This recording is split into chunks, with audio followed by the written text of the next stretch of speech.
Welcome back, everyone. So, the Ricky Jones acquittal, which really is baffling beyond belief. I mean, last night I was watching his video, the now infamous video, back again, and there's just no doubt about his intentions, what he meant, what he was trying to do. This was clearly an incitement to violence, and it's typical of the hard left and their attitude, their dehumanisation of anyone that doesn't agree with their political views. You got to understand what the hard left are like.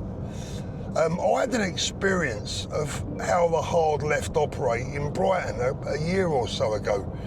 I just basically tried to talk to someone,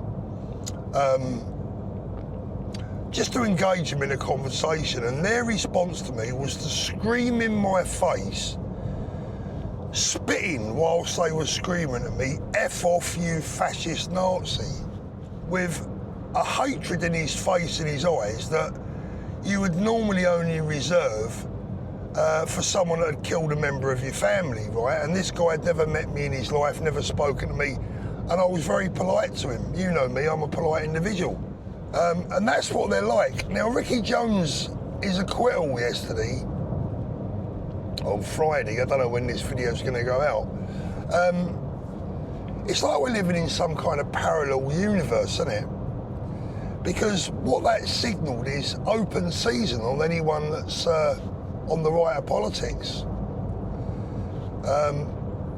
What Ricky Jones said and the manner in which he said it, to the crowd which he said it to on a loudspeaker, puts him in the realms of bang to rights guilty. There is no ifs or buts, no doubts. The man is guilty as sin. But the jury found him not guilty, not the judge, although I'd love to hear what the summing up was by the judge, who I believe was a woman. I'd like to hear their direction to the jury. But nonetheless, how did that get past 12 men and women? How? It's just unbelievable. And as I say, you know, it's now open season, isn't it? But be warned, there's a very strong warning here to anyone out there that thinks that this sets some kind of precedent and that all of a sudden free speech in the UK is back. Oh no. No, it's not. Free speech is firmly in place for those on the left. Because I guarantee you now, that if someone on the right of politics, let's just say that was Tommy Robinson that said those words, not only would he be found guilty, they'd probably reinstate the death penalty for him. You know, it's just absolutely incredible. His acquittal puts us in a whole new realm of craziness. And then you go up to Birmingham, where they are banning and removing Union Jacks and St George's crosses being flown in the streets, whilst the leaked email from the council admit that they are too scared to remove Palestine flags that are still flying in the city of Birmingham today. They're too scared to remove them, which really just sums up exactly where we are in the United Kingdom. And people wonder, whilst I've chosen to come here and stay until these people are removed from government. I just can't get my head around what's going on, and so many people feel the same. I've got some friends over at the moment, lovely young family, 2 young girls, nice couple, done well for themselves, professional couple, and they're desperate to get out of the UK, not because they want to, because they've got a very successful business back home in the UK, and we went out for dinner last night and they were saying they don't want to leave home. They love the UK, they love England. I mean, they're as British as British could be, but they're young girls. They're both sort of primary school age, they're living in fear, sending them to school every day. They said they just got to get their kids out of the UK. It's just no longer safe for them. And this is a reoccurring theme.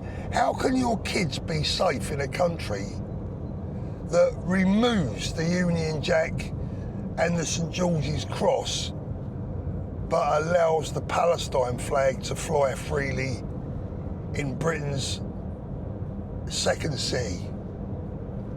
It's mind-boggling.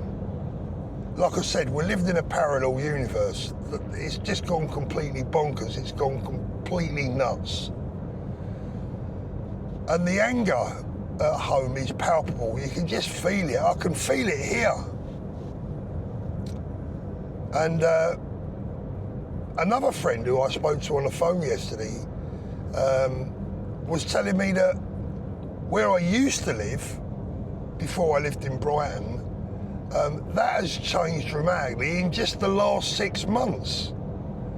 Where is this going? Where is this going to end? Well, I think we all know where it's going to end. It's going to end with problems, isn't it? It's just, you cannot force the British people into a corner like this and expect them not to push back at some stage. And I think that pushback has started. It's just baffling. I just cannot, the biggest question in my mind that I just can't answer, I said it the other day in a video, is why? What are they trying, what are they trying to do to our country and to our people? It's just insane. So Ricky Jones, don't blame anyone else other than the jury that found him not guilty. I wonder what that jury looked like from a political makeup. I'd love to know the answer to that one. Right guys, that is it for today. It's the start of the football season. As I said, I don't know when this video goes out. Today, Saturday, the Premiership football season kicks off. I'm a big football fan, you know. I love my football club, Fulham, and I'll be watching this afternoon as we take on Brighton. But it will be with a kind of a heavy heart in some respects, because for me, it will be sickening to watch football stadiums across the country full to the brim with people who are super passionate about their little tiny space in the country, their town, their city, and they'll be willing to travel halfway across the country to see 11 men kick a ball about. I never thought you'd hear me saying something like that, whilst watching their country being taken away from them, and they do it with a whimper. Unbelievable. Right, that's it for now. As always, look after yourselves, look after those beautiful children, take care of them, because the government certainly ain't, and I'll see you soon.